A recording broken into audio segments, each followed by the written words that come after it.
What's the beard doing for your love life? Has the number of female fans increased since that growth in the comb over or whatever you're doing there? I like it. I like it, Friedman. I see you. That's a professional rider, Frank Pip, up there, heckling you now, Mike. Frank. Yep. I recognize that voice. There comes a times in a man's life when you realize you got to use your God-given gift of genetics for hair growth and beaver pelts. But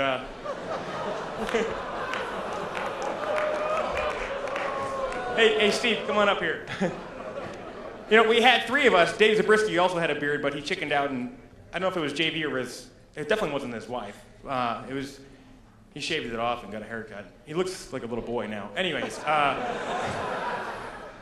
we were actually, it's a funny story. We were at the Foundry the other night, just Danny Pate, Steve and I. And Steve and I were, of course, actually all three of us were dancing. And we found that we were dancing a lot by ourselves. And what was going on is, not that we were coherent enough to understand, but we were able to clearly understand, ew, there they are, ew. And it had to do with our beards.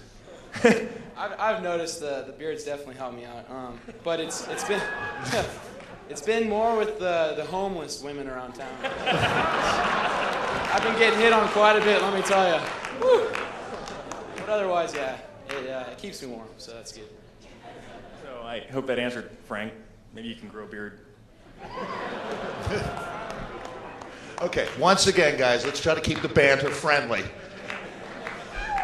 This is for Christian and David Miller. You guys don't remember me, but I remember you from last year, and you impressed the heck out of me. I appreciate what the team is doing as far as riding clean and everything that y'all have been through. How do you feel when, even last year, when riders are testing positive for EPO or other drugs? How frustrating does that get for you?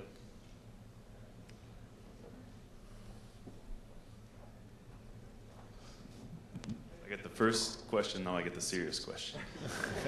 No, I mean it's negative in a way, but it's also positive. And we were on our team, and we spoke about it today also, is that no matter how you look at it, we always look at it in a positive way. We try to look at it in a positive way and just worry about ourselves first and foremost. I can't, if I'm worrying about what everyone else is doing, I'm not worrying about myself, I'm not worrying about my family, I'm not worrying about my boys. And yeah, I mean, so I look at it as a positive. I look at it as like the cheaters are getting sorted out, everything's going in a positive way, and I have more and more respect for the governing bodies, and I have more faith that there aren't as many cheaters as there was in the past. And I think the proof is in the pudding that we killed it collectively this year. And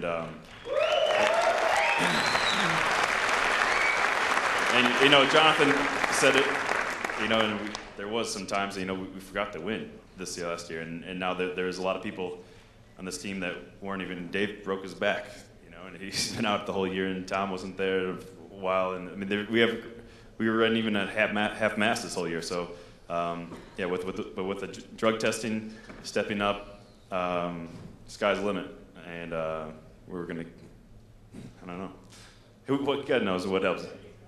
Yeah, of course. I've said it many times, but I've said it probably. You guys probably saw it 5,000 times. That stupid first thing over and over. Yes, we're gonna kick ass. We're gonna keep on kicking ass. We're gonna, yeah, a lot of asses will be kicked. It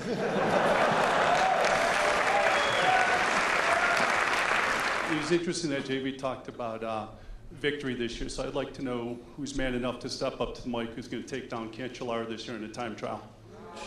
I don't think Dave Z will have any trouble with that. I actually think we've got about 5 or 6 guys in this team that can beat Cancellara. Yeah.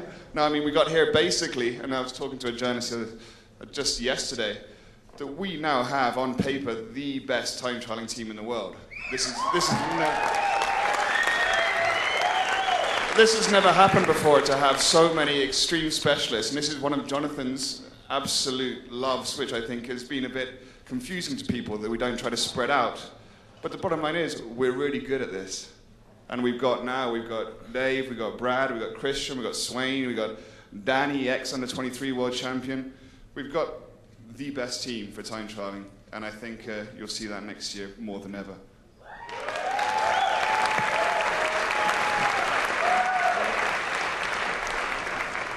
And I think while these guys take care of Cancellara on the flat, windy roads with big disc wheels in, Martijn and me and Tyler and Meatball will make sure that he doesn't get any further on the cobbles either.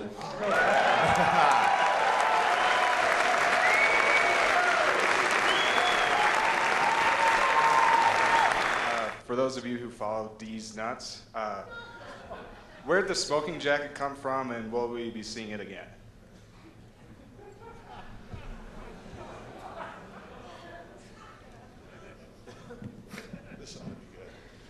Yeah. The smoking jacket is it's something I was wearing while I was conducting some publicity for my product of the D's Nuts.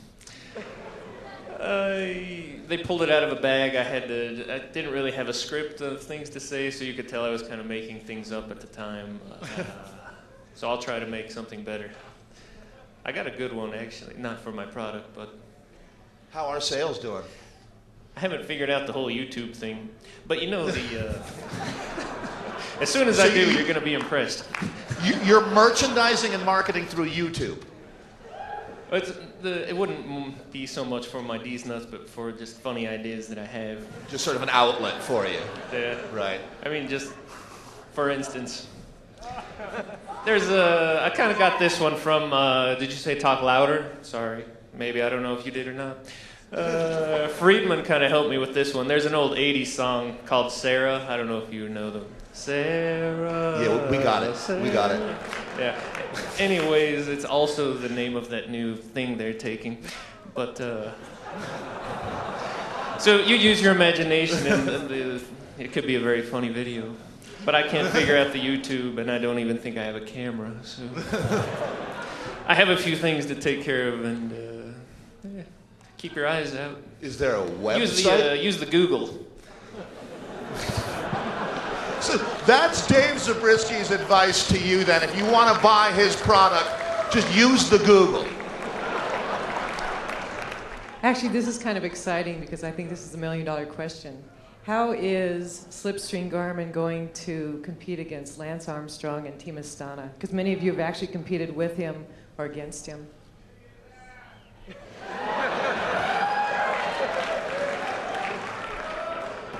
We'll let David Miller handle this one. We're not competing against him. We're doing our own race, and this is our team, and we feel we're doing something incredibly special for cycling and American cycling especially. And the fact that Lance is there, I think, is motivating Christian more than ever. He's now got an opportunity to actually race against him as a leader. And I think we're going to see something there that I want to see.